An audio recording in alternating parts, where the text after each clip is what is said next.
This time on Roadkill, we take the Barnfind bird cross country to race the Crusher Camaro. Yee-haw!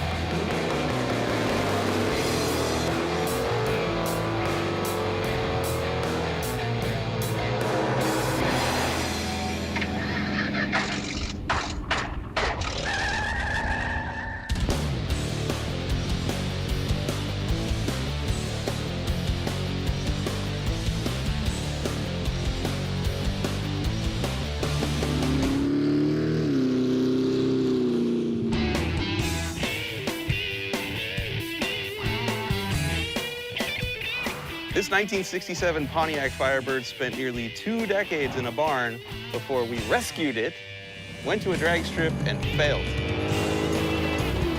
Since then, it's been back in the garage, and we've done a bunch of work to it. We put a new Holley Dominator carb, new plugs, new wires. The radiator we had to replace because the bottom nipple was completely rotted off. We'd love to have a little more drivability out of this thing for going cross country, so we have a Gearstar Level 4 Turbo 400, which is a badass bomb-proof transmission with a trans brake. It also has a Gearbender's overdrive underdrive unit bolted to the back of it. My buddy Matt Nab came in, re-geared the rear end with a bunch of parts from Quick Performance, and now has 410s. That will make this thing cruise at 75 miles an hour down the highway at like 3,000 RPM. So what are we gonna do? Hop in it right now and drive to Texas to race Firebird and Dulcich. Sounds good. Yeah. At night. Fortune cookies. I feel like You get a whole bag of these? whatever it says is probably how the trip's gonna go. Mine says, a pleasant surprise is in store for you soon. How about that? Mine says, this evening promises romantic interest. Okay, well, let's go. My neighbors are gonna hate this. We're racing solely because Freiberger has the Crusher Camaro, which is painted pretty much the same color as our 67 Firebird. What else do you need for an excuse to race other than that? All right, let's go. That light sucks.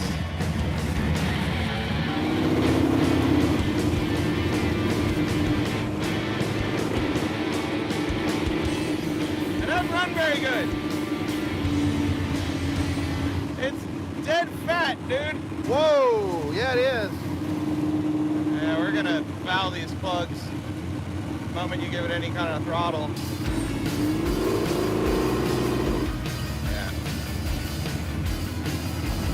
Stay the night in the church. 9-to-1 air-fuel ratio. It's not happy.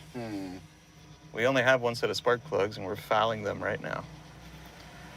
We left last night. We got about 1 mile. That's as far as we got before we stopped at a church parking lot at about 1 in the morning and realized we can't go any further. We're broke. So this morning, we're gonna pull the hood off, pull the plugs out, try to figure out why it's running so poorly, and then drive, because we've got about 800 miles to go in the next 3 days. Right. I'll get tools. We need to either look at the power valve or the jetting, because something's very unhappy. What this is designed for is when you go wide open throttle and the vacuum disappears, that opens and allows extra fuel to go in there in addition to what's coming through these main jets. If you don't have enough vacuum when you're cruising around to hold that shut, it's open and it's always leaking, and then your motor runs really rich and floods, which is kind of what's happening to our deal. So either that's not working or we have too large of main jets in here. We'll find out here pretty soon. See the 2 holes? That's where the additional fuel is coming through when you mat the gas. So we're gonna change this one out for one that requires less vacuum to stay shut and seal off those holes. So not only did we change the power valve, but we're gonna go from an 88 to an 84 main jet. And cross our fingers that when we put the carb back together, it doesn't run at 9-to-1.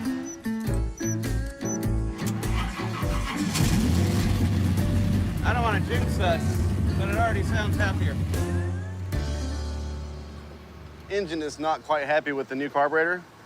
We left the church. Car ran better, but not great, so we pulled over real quick. 88 and 84 jets on the primary side of this Dominator seems way too big for this engine. So we dropped it all the way down to 70s, and then we got the power valve block-off plate out of the old carb and put it in the new carb, and I think we're gonna be much happier. I think that alone is gonna fix our issue. Yeah. Yeah, I feel good about this.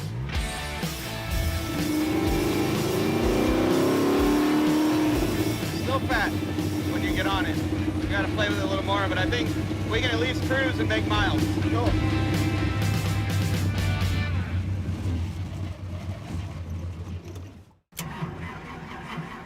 It's stalled from our stellar tune-up, and then it doesn't want to crank. And I know the battery's not dead, it's just the starter's hot, and the battery's in the trunk. If this works, it will blow my mind. We don't leave any man behind, unless there's food or beer. I might leave you food.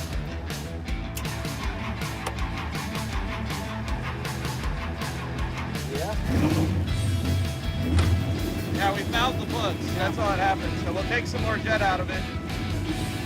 It's a beautiful day here in Georgia to drive 8 miles. That's how far we've gone. They just started misfiring. We pulled over and pulled the spark plugs out. This is from 864 cylinders. Those look okay. That one I was not expecting, nor was I expecting another one on that side. And these are dead holes. These aren't firing anymore. We need to figure out why that's happening and can we fix it? And if we can't fix it, well, there's a motor and a trailer over there. We may be swapping it in a parking lot somewhere.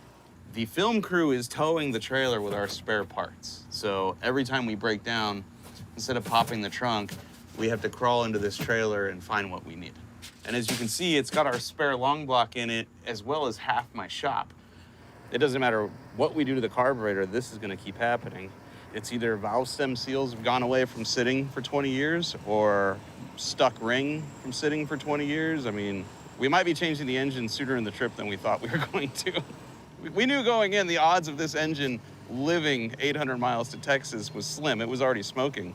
But how much time do we sink into this, knowing we still have to drive to Texas and there's probably a perfectly good short block sitting there? We're out of here. Let's see how long these spark plugs last. Let's go find a spot to change a motor. Either that battery is dying or that motor's seizing up. Come on, I don't want to change the engine here.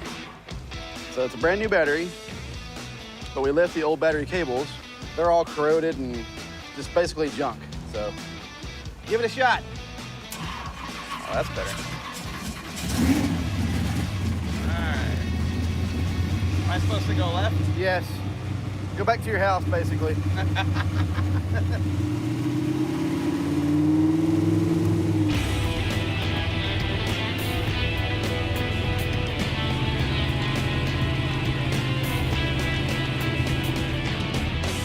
We just went 8 miles back the way we came, plus 4 more, so that we could do an engine swap in a campground instead of my garage, because to be honest, after 3 weeks in the garage working on this, I needed fresh air. I'm with you. That's hot. Here.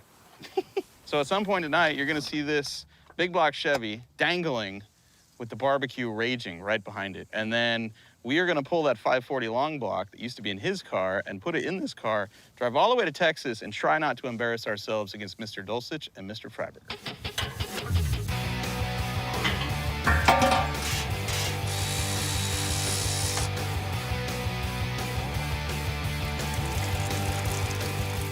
Look at this, it's steaming. Of course it's steaming. She's been working hard.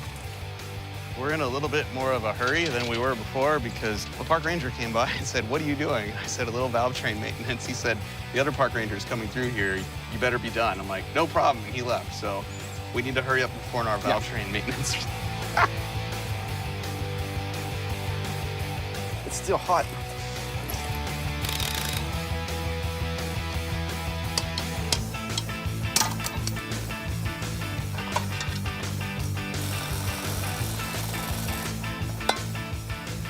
This sexy thing here is 540 cubic inches of big block Chevy power. This is the engine that was in Newbern's attempted Murder Nova that did drag week and didn't quite make it. So this is all aftermarket parts. There's no factory Chevy stuff here. You've got a Dart Big M cast iron block. You have Dart Pro 1 aluminum heads. We're gonna put the carburetor we have on it, the headers we have on it, all the accessories, and this combo any day of the week.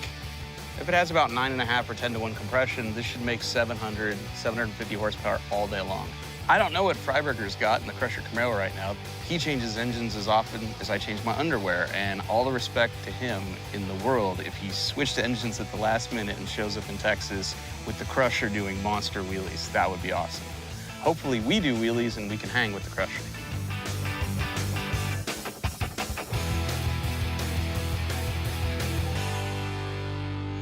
very interesting night we've had so far.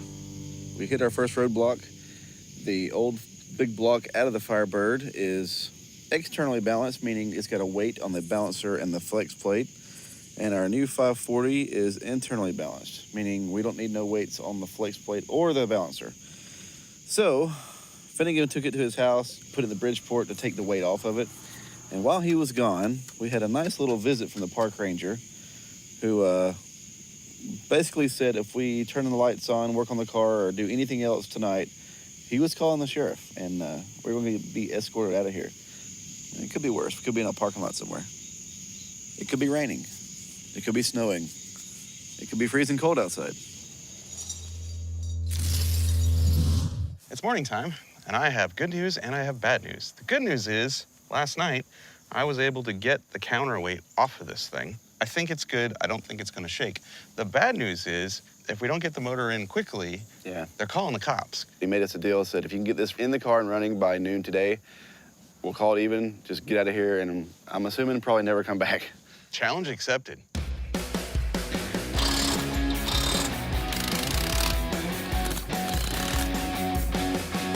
There's a sign back there that says no slide outs on this particular campsite. It doesn't say nothing about no engine swaps. I'm feeling confident about this thing.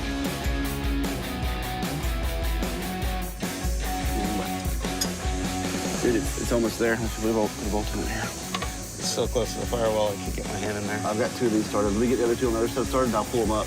All right. There we go. Ease her down. All right, stop. Engine is in. All we gotta do is make it run now. Unfortunately, we're gonna have to swap the intake manifold because we don't have a carburetor that fits that one, but whatever. These gaskets are 20 years old. They came off the old motor, and I can't believe they came off in one piece and they're still like really good shape. So we were able to reuse them, which is good because we didn't have any more. Dude, this cam was going away too. Newbern, there's at least 30 thousandths missing off that lobe. Really? Yeah. Number 2, which wasn't running right, that one's hammered. Yeah, we weren't making a Texas on this. Dang, look at that. All right. Whew. Glad we took that engine out. Sweet. Here's a good visual representation of new school versus old school. This dart intake came off our 540, and if you look, somebody ported this and made the ports way bigger than they need to be. But this is an old school way of thinking of how to build a race engine. We're putting this on our engine because we need it. It fits our carburetor. This is gonna kill power, but it's necessary for today. Cool, it's gonna fit. The ports don't align. They don't match up very well. And I don't want them leaking. I'm probably gonna use half a tube of gray stuff here just to make sure we put the intake on and it stays on. Looks good there, bud. She's not gonna leak. And whoever has to take this off the next time is gonna be cursing. Anybody know what time it is? It's 10 o'clock. One of the last things we've gotta do before we leave is adjust the height of our distributor. This particular distributor by MSD has an adjustable slip collar right here, and that allows you to set the height in relation to the deck height of the motor. The reason you want to adjust all this is so that you get a good mesh between the distributor gear and the gear on the back of the camshaft. But when I dropped this distributor in the new motor, we had a gap between the intake manifold and this slip collar. So it was never going to tighten down, so I loosened up the set screws. I'll now go drop this in the engine, put a feeler gauge underneath it, and then tighten the set screws. Let's find top dead center. Exhaust is opening, go ahead. Again. Again. Another one. Oh, there we go, close enough. 34 degrees, drop the distributor in, we good to go. Normally, I'd install a distributor with the rotor pointed at the #1 cylinder. Wow, it went back in perfect. What are the odds of that? This was #1 before, and it's pointed right there. It's gonna be a good day.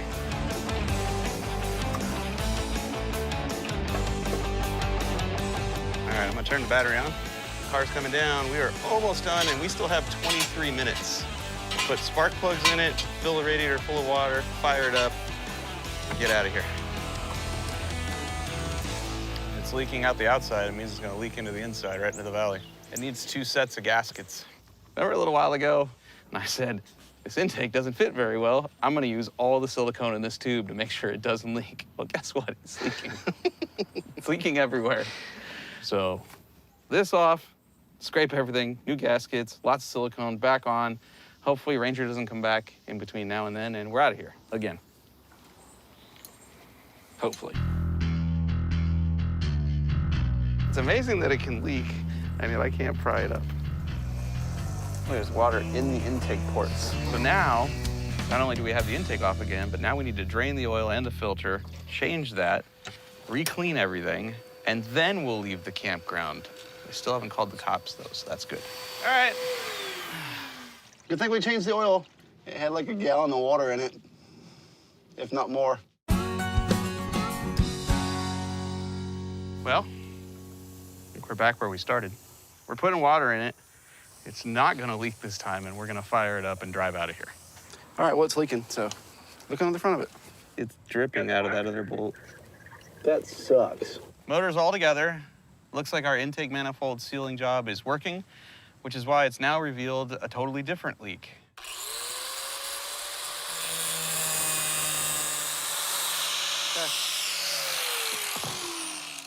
We have water coming out of a timing cover bolt. We're gonna try to get the bolt out, seal it, put it back in there, and then cross our fingers that all that water isn't also dripping into the oil pan. No leaks this time, please. I don't want to say what I'm thinking. Don't you dare. It's dripping from the water pump, though.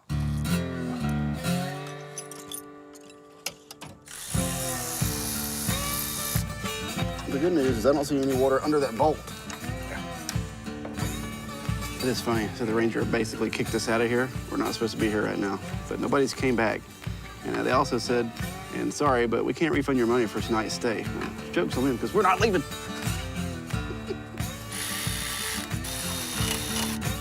This is the 3rd time and the 4th time we put water in this radiator today. Yeah, 4. No leak there, no leak there. All right, that's good news. No leaks. Finally, after all of this work, after all of this stress and frustration, we're gonna hear this thing run.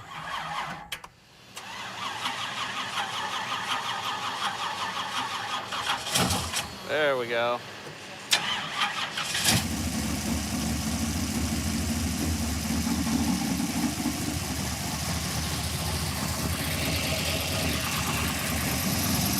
Okay, set it off.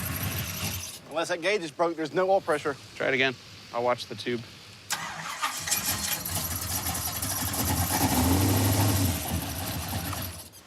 No oil pressure? No, I can hear it squeaking. It's probably already wasted the bearings.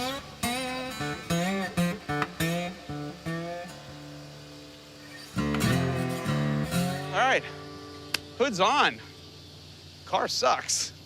We have 0 oil pressure and an engine that is squeaking, and this thing was just rebuilt. We literally just picked it up 3 days ago and plopped it in the car. And now the sheriff is coming. They're throwing us out of here. They're very angry at us. So we're leaving. We're gonna go back to my house and try to figure out what do we do, because we have to be in Texas in 4 days. You're not gonna believe this, but we're actually back in my garage again.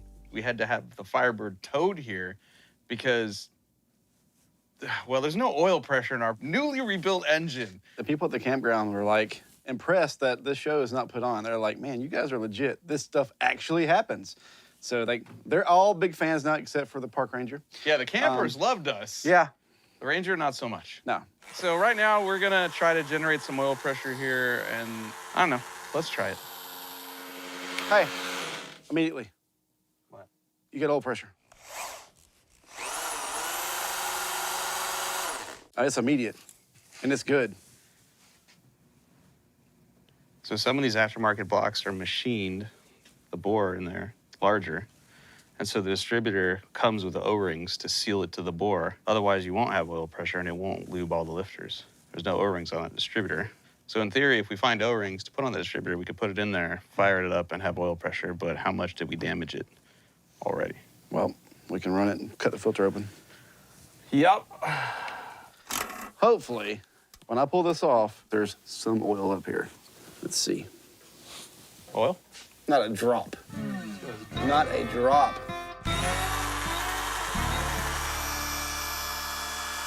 I got 2 here. We might have to bump the motor and move the lifters. I got 4 over here. All right, I got 3 here. Got another one. Okay, hold it there. Let's bump the starter and get the lifters to move, and that'll lower the last 4. I guarantee that the distributor, even though it clunked down there in the gear, it's not locked into the drive. I got 2 more left over here. All right, I got 6, 7. Come on, baby, one more. 8. Here we go. This is the big moment. We've figured out our oil pressure problem. I screwed up the distributor install. We now are confident we're gonna have oil pressure. We have changed it. The question now is, does the motor still squeak because we already damaged it? I hope not.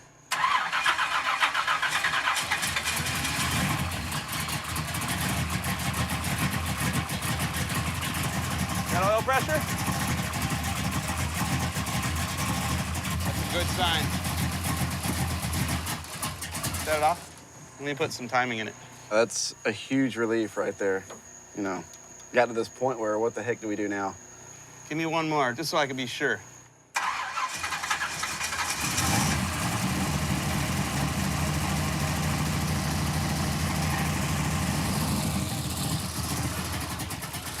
Thank God we didn't kill that motor. Drive it on in and park it for the night. Let's get some sleep, dude.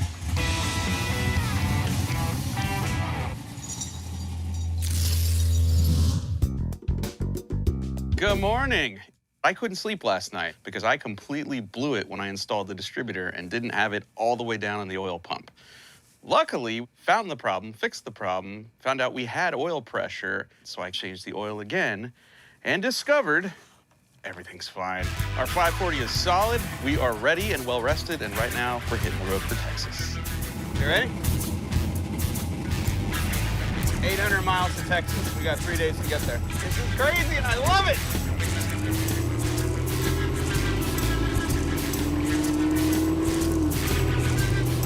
It runs so much better now. It needs some tuning.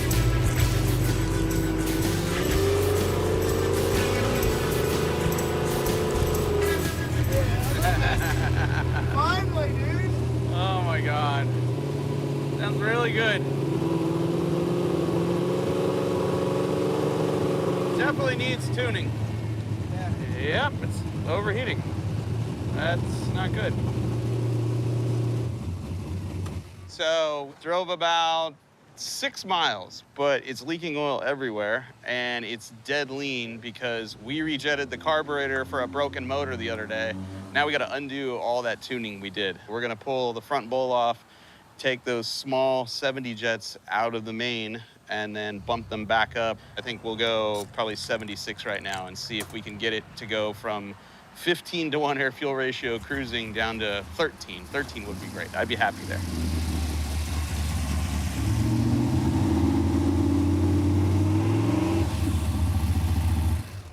It's literally just seeping out from the timing cover. Yeah, look, there it goes. Behind the gasket right here. And just running down. And it's already got a new puddle up. We tweaked the carb. It's probably gonna run better, but now we have to deal with the oil leak. Newbern figured out the timing cover is not sealed properly to the block. It's raining oil everywhere. So we're gonna go about 5 miles to Mo's Speed Shop, borrow their tools, because at least it's a different place, and fix it, and be even further behind on this road trip.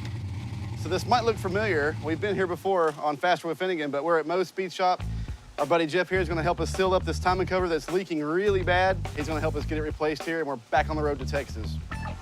There's no silicone on the gasket between the timing cover and the block, and so you're relying on hopefully the block is perfectly flat, hopefully the timing cover is perfectly flat, and that will leak.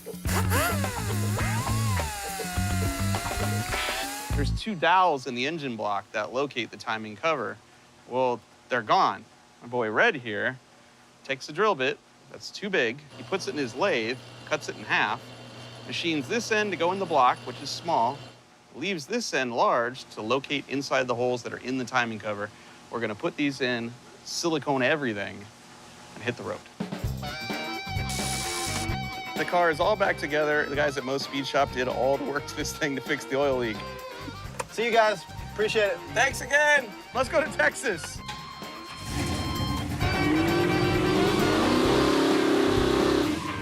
That's our first burnout.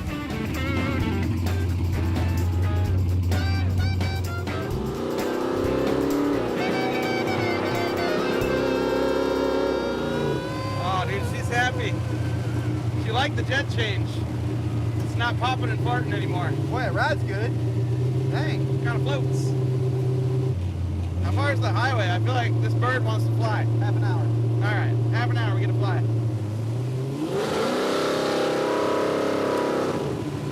On the road again.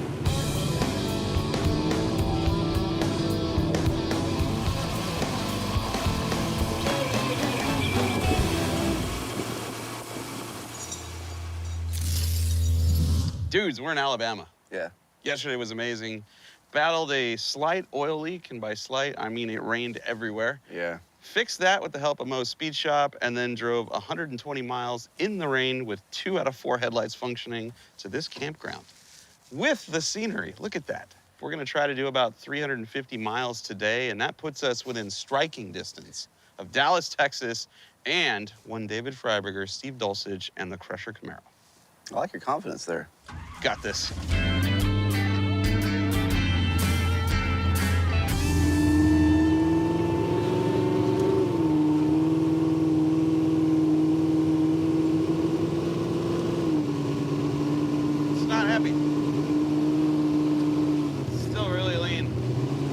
Could be a little off. It may not want to cruise at 13 to 1, but that might not really be 13 to 1. That could be 14. Killer day so far. We are cruising through Alabama. Car is running almost perfect. Pulled into a gas station, and I wanted to point something out that's really cool here. We've got this fuel log here that telescopes, so we don't have to disconnect the fuel lines. So when you make 9 jet changes in a row, and finally your reusable gaskets give up, it's no big deal. Easy to fix. As cool as Barnfinds are, you have to replace everything. I mean everything, because everything we haven't touched on the car, and there's not much left, is failing. Yep. One of those is the overflow can for the radiator. It's coming out of the vent hole on the top of the catch can here. So I got a piece of wire, shoved it up through the valve there, and rust is just flowing out of it. Rusty chunks from sitting for 2 decades, basically. That's now fixed, so hopefully no more leaky. What did one shepherd say to the other shepherd? What? Let's get the flock out of here. Let's go to Texas.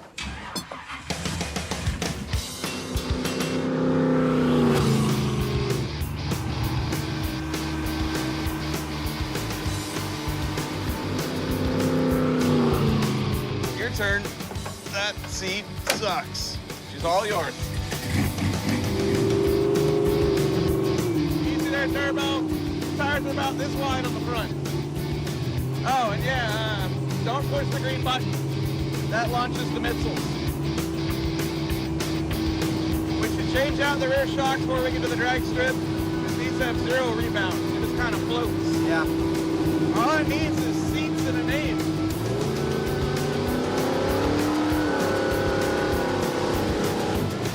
Oh, slow down. Slow down. There you go. The hood is unhappy when we do that. That was funny.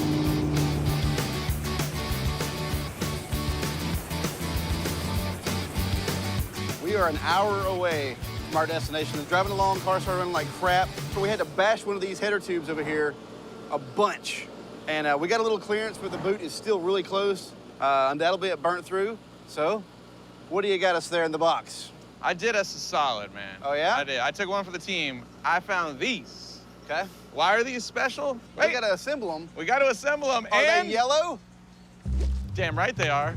I know you'll gladly assemble them because they are yellow and they God, match I hate the car. assembling them. Let's go to work.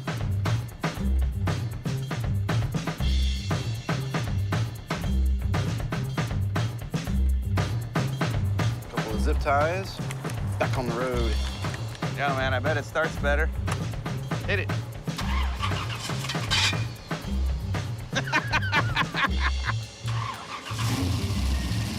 That's better. All right, let's go.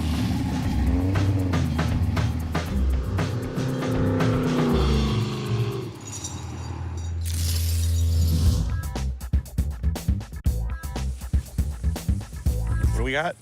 300 miles to go? Roughly, and I think we're to the point now where our bodies can't physically take any more of this crap right here, so. Worst seats ever. Oh man, I'm not gonna be able to put my head on that pillow at night.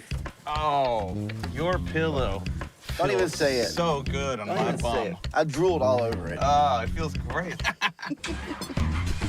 Goodbye, campground.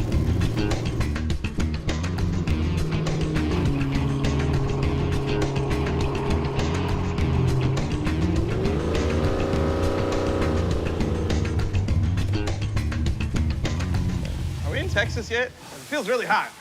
It's time to take the hood off, hose down the radiator with some water, and figure out a way to strategically make the last 250 miles of this drive without killing our brand new engine. All right, let's cool it off. I don't want to work on it, it's too hot. I might as well give the whole car a bath while we're here.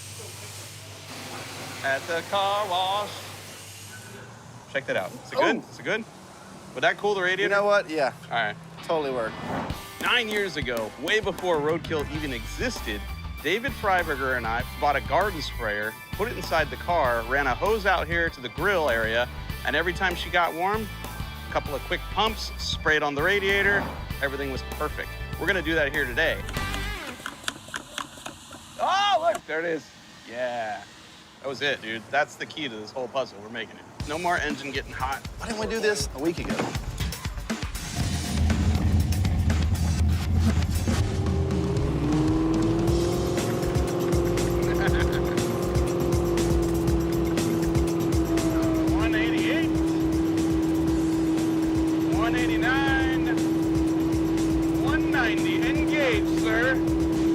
Look, it's not climbing at all. No, it's actually about to go back the other way. It works. It stopped in its tracks. Solid. It's science, bro. 3 miles to Texas. Yeah, Come on, garden sprayer, don't fail me now. we can do this. Come on. There's a line. There's a sign. There There's it a sign is. right there. Oh my God. What's it say? What's it say? It says, welcome to Texas. Welcome to Texas. Woo! We made it. I love you, Texas. We still got to weld a door bar, put in shocks, and a seatbelt to even run the range.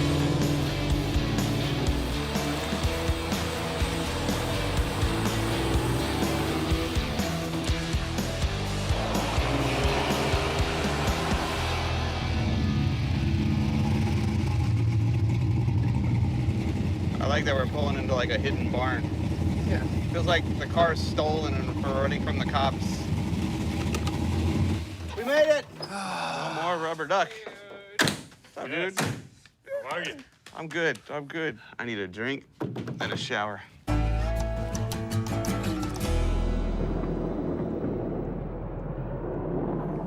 I am sleepy. Sunday morning, about 6 o'clock. We rolled in really late last night, smoking, leaking. But we are in Texas. We're about an hour from the racetrack. We're at my friend Aaron and Emily's garage. They're asleep right now, but they allowed us in here to use their tools because the car is obviously not ready. Newbern's gonna work on the rear shocks, and I'm gonna start cutting out the door bar and figuring out how can we weld a new door bar in that is legal. Check it out. These are our shocks that's been on the car for a minimum of 30 years. Yeah. This is fully adjustable. This will help us on the drag strip and give us a much better ride on the road.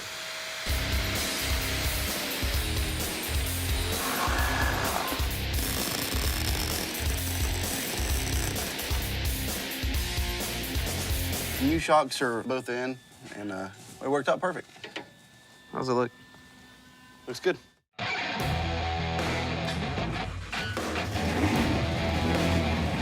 Please make it.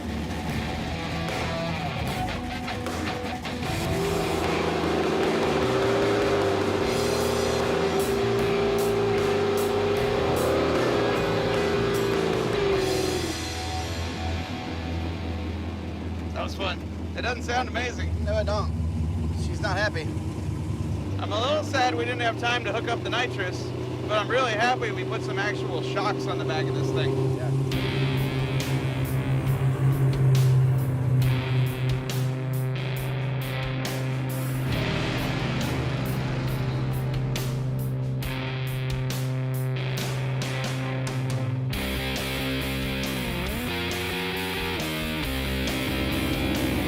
motor flex.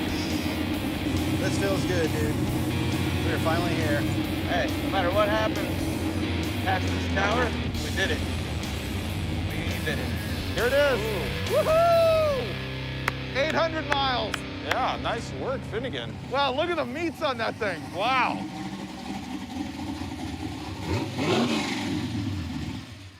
Race car! Yeah, Congrats, dudes. nice work. How was the suffering? I felt like we just did another drag week. So it's more pale colored than mine. They're pretty similar. I figure I've got 1974 and you've got 1984. They're both good-looking cars, but nearest we can tell, the last time it was run was like 16 years ago. Huh. And now it has a 540 in it, which is your old blown-up drag Yeah. week motor. Yeah, we had every intention of like barn finding it and taking it straight here, but I knew it wasn't in good shape, so we swapped the 540 in at a campground and got thrown out. Yeah. Yeah, it's really hard to look at your face right now. I I gotta was admit. waiting for you to bring it up. I'm like, keep it together, Mike. Keep it together, How Mike. long did that take? It's tripping me out because your mouth is. Oh. It's like pretty creepy. So Finnegan's car is way cooler than I thought it was just from seeing pictures on Instagram, because we legit have not been together for months, so that also makes this good. This is exactly the same as it was the last time you saw it on Roadkill Garage. And if you haven't seen it on Roadkill Garage, you may not know that it currently has a 400-inch small block in it with a tunnel ram, makes about 550 horsepower. Gearstar Turbo 350 with a trans brake, Moser rear end with 457s, and the best it's ever run at Bakersfield's 1070. Now, he showed up with a 540 big block, so I'm figuring there's no way I can actually lose here, because if I happen to beat them, it's like, wow, that's pretty cool. They drove 800 miles and didn't get their act together. If they beat me, it's like they're shooting a puppy with a bazooka. So we're all good to go. And best of all, the gang is all back together again after the COVID. Roadkill is officially back. Now let's see who's gonna win this thing. Rubber duck for the win. This is the showdown you've all asked for on social media. Firebird on Camaro violence. It's happening. Here we go, 67F body versus 67F body. The Crusher Camaro, the Rubber Ducky Firebird. 400 cubic inches, 540 cubic inches. We both got Gearstar transmissions, and we are ready to hit it.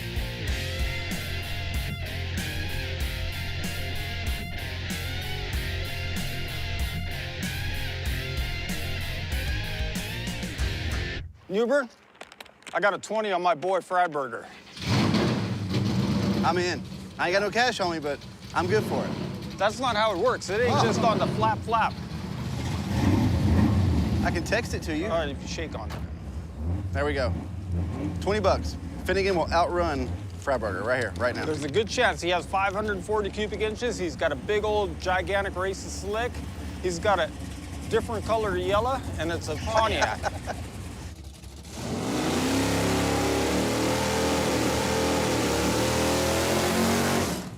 All right, that burnout was a little soft.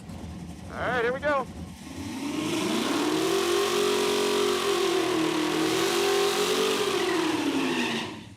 All right, Not bad. that's about even. All right, here we go.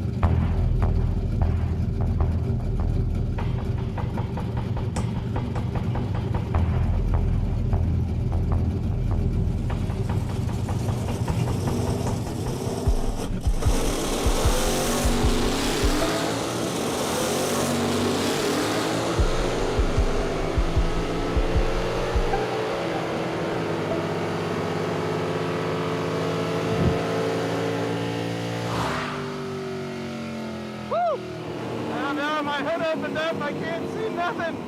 Dude, that was close. Who won? Close race. Oh, I just lost. The car didn't want to pull, and the hood opened up. I had a little electrical problem and my tack failed, and all my gauges. Same problem that I had when we raced at Famoso. Well, at least the car went straight and I didn't die. That's good news. Cash me up, bro. All right. Let's head to the bank. Newbern has got to cash me up because it was my boy at the end of the track taking the win. All right, to make it official, here's just what went down. The Crusher went 11.069, and the Rubber Duck 11.10. So super, super close, even though he lifted. I had fun. Are we gonna go again? Well, damn right we're going.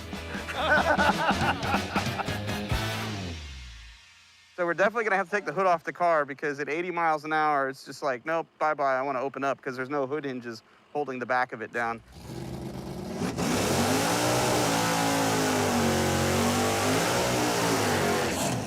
All right, that was a pretty nice burnout. Finnegan.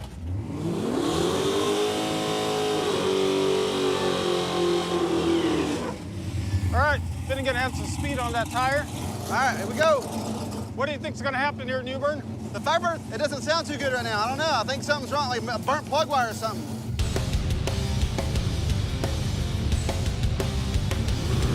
They're free stage. David stage. This is it.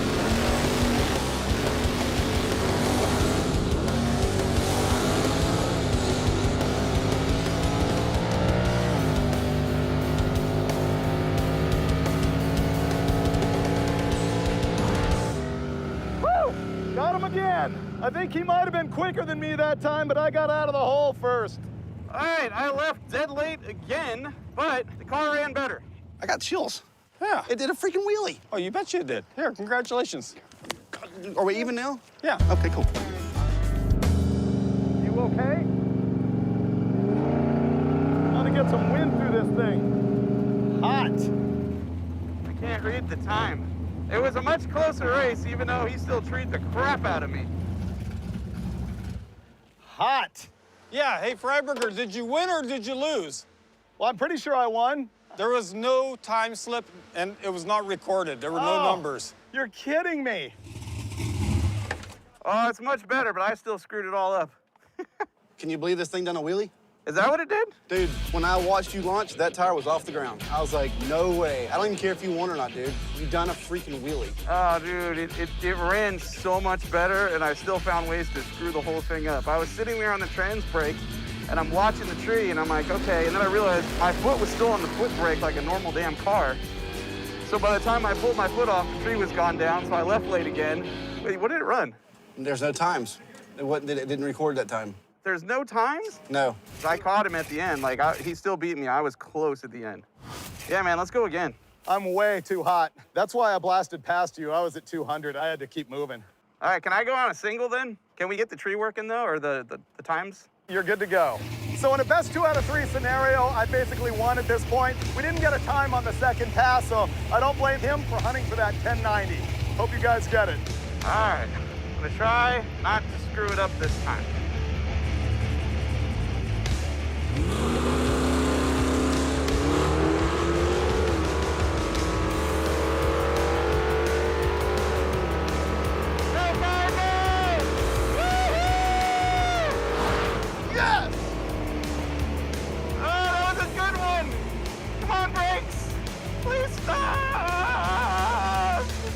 Oh gosh, I hope that was a 10-second pass.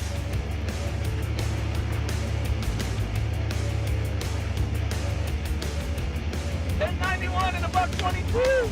All right. Yeah, buddy. I wasn't gonna leave until we did something decent. 1091. At a $1.22. Let's go to bed. Not together, but you know, just bed. Woo! Well, we lost the race, but we didn't lose it life. We managed to engine swap our Barnfind Firebird in a lakeside campground. We battled all kinds of calamities on the road that only come with road tripping a car that hasn't moved in decades. And we pushed our bird into the 10s in the worst conditions possible. More importantly, we had fun with our friends. And the bird proved once again that great old cars are still out there, if you keep your eyes and ears open and your toolbox ready. There's more performance left in this old Pro Street F-body, and we aren't gonna stop until it runs a truly impressive time at the drag strip. And if we do make an epic run, maybe you'll see that in a future episode of Roadkill.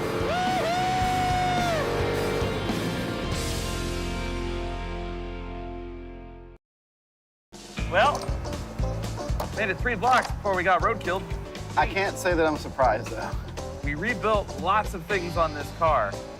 We did not rebuild this 30-year-old aluminum fuel line that runs front to back, and it has sprung a leak. We're gonna Band-Aid it right now just so we can keep going. Yes, it is. What do you think? Go about 3 more blocks, call it a night? Sure.